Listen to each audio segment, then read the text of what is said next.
అదేదో ఉప్మా చట్టం అని అందుకు కేసు పెట్టారంట ఎవరో ఒక ఆయన. ఉపా చట్టాన్ని ఉప్మా చట్టం అన్నారంట. అనరా మరి?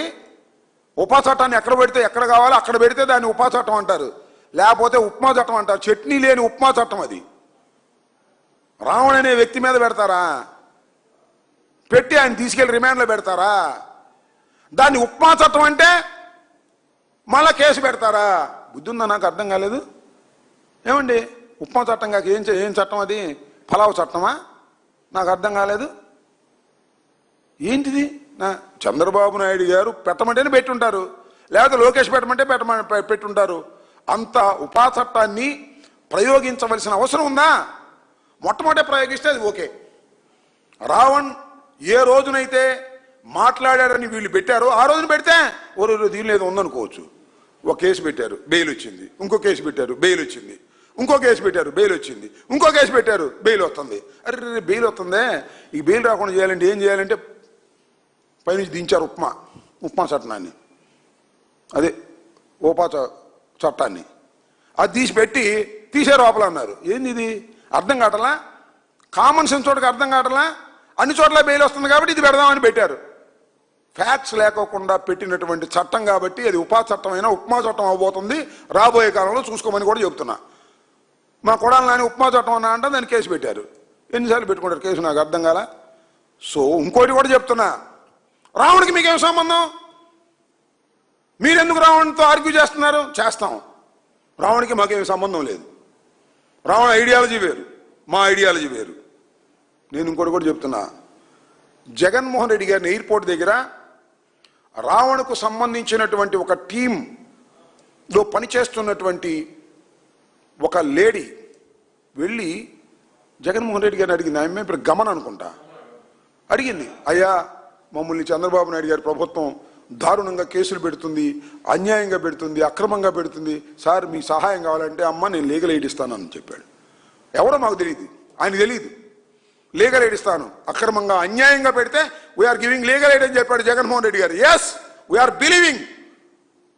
ఈ రావణ మీద అన్యాయంగా అక్రమంగా ఉపా చట్టాన్ని పెట్టారు, అదే ఉప్మా చట్టాన్ని పెట్టారు. దాన్ని మేము వ్యతిరేకిస్తున్నాం, వారికి లీగల్ ఎయిడ్ ఇస్తాం, వారిని రక్షిస్తాం. అంత మాత్రాన మా ఐడియాలజీ వేరు, ఆయన ఐడియాలజీ వేరు. ఆయన వృత్తి వేరు, మా వృత్తి వేరు. మరొకటి చెప్తున్నా, రావణ్ తెలుగుదేశం అపోజిషన్లో ఉన్నప్పుడు, మేము అధికారంలో ఉన్నప్పుడు చంద్రబాబుకు అనుకూలంగా మమ్మల్ని దూషించాడు. మేము పెట్టలేదు కేసులు. అప్పుడు ఉంది ఉప్మా, కొత్తగా ఏం తయారు కాల. అప్పుడు ఉంది ఉప్మా, అప్పుడు పెట్టలే మేము ఉప్మా. ఇప్పుడు చంద్రబాబు పెట్టాడు ఉప్మా. కాబట్టి తప్పిది, మేము అతన్ని రక్షిస్తాం. నేను తెలియగొడతాను సార్, ఏమనుకోవద్దు మీరు. పొలిటికల్ పార్టీస్ మా మీద కేసులు పెడితే మేము ఎదుర్కొంటాం, మాకు అన్ని వనరులు ఉంటాయి. After all A YouTuber, a independent, లేదా ఒక వ్యక్తి, ఒక ఇండివిజువల్ మీద కేసు పెడితే భయపడిపోతారు. భార్య భయపడిద్ది, ఆ టీం మెంబర్స్ భయపడతారు, వాళ్ళ కుటుంబ సభ్యులు భయపడతారు. అలా భయపడేవారు మమ్మల్ని అడిగితే అది ధర్మం అనుకుంటే జగన్మోహన్ రెడ్డి గారి నాయకత్వంలో లీగల్ ఎయిడ్ ఇస్తాం. లీగల్ ఎయిడ్ అంటే ఏంటి? కోర్టులో వాదించుతాం వాళ్ళ తరపున. తప్ప ఇది? జడ్జి గారికి కదా ఇష్టం అయింది. సో నేను ఇదే చెప్తున్నా, ఎవరి మీదైనా ఈ ప్రభుత్వం అన్యాయంగా అక్రమంగా తెలుగుదేశం వాళ్ళ మీద పెట్టినా కూడా వాళ్ళకి లీగల్ ఎయిడ్ లేకపోతే మేము ఇస్తాం. అది ధర్మం అనుకుంటే. తెలుగుదేశం వాళ్ళ మీద పెడుతున్నారుగా, పాపం శ్రీనివాసరావు మీద పెట్టారుగా, తీసుకెళ్ళి కూర్చోబెట్టారు, దాడి చేసినా ఇంటికి పంపించారు. ఇంత దారుణాలు జరుగుతుంటే ఈ దారుణాలకు వ్యతిరేకంగా, దారుణాలకు గురి అయినటువంటి బాధితులకు అండగా వైఎస్ఆర్ కాంగ్రెస్ పార్టీ ఉంటుంది. ఉంటే తప్పు లేదు. మరోసారి చెప్తున్నా, రావణ భావాజాలం వేరు, ఐడియాలజీ వేరు. వైఎస్ఆర్ కాంగ్రెస్ పార్టీ ఐడియాలజీ వేరు. అయినా రావణ్ మీద అన్యాయంగా అక్రమంగా ఎక్సెస్గా ప్రవర్తిస్తున్నారు. ఈ ఉప్మా చట్టాన్ని పెడుతున్నారు. అందువల్ల మేము రావణ్కి అండగా ఉంటాం. అడిగాడు, ఉంటాం. ఇంకా అడిగితే ఇంకా ఉంటాం.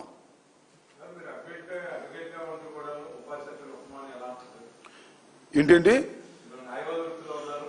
ఉపాని కూడా అన్నాగా అంతకుముందు. ఉప్మాని ఎందుకు అన్నానంటే అతని మీద ప్రయోగించారు కాబట్టి. నేను ఏమంటున్నానంటే ఆ యాక్ట్ని అన్యాయంగా అక్రమంగా తీవ్రవాదుల మీద పెట్టవలసినటువంటి ఆ కేసుని ఆ చట్టాన్ని ఒక పిచ్చుక మీద వేసారేవయ్యా. పిచ్చుక మీద బ్రహ్మాస్త్రమా? ఒక యూట్యూబర్ మీద బ్రహ్మాస్త్రమా? ఏంది?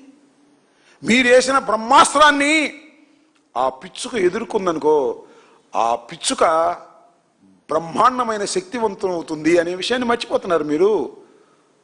అందువల్లే దాన్ని ఉపా చట్టాన్ని తెలిసే వ్యంగ్యంగా చతురంగా అన్యాయంగా ప్రవేశపెట్టారు కాబట్టి ఉప్మా చట్టం అంటున్నాం. తప్పైతే పెట్టండి కేసులు, మాకేం అభ్యంతరం లేదు, చూస్తాం దాని సంగతి కూడా.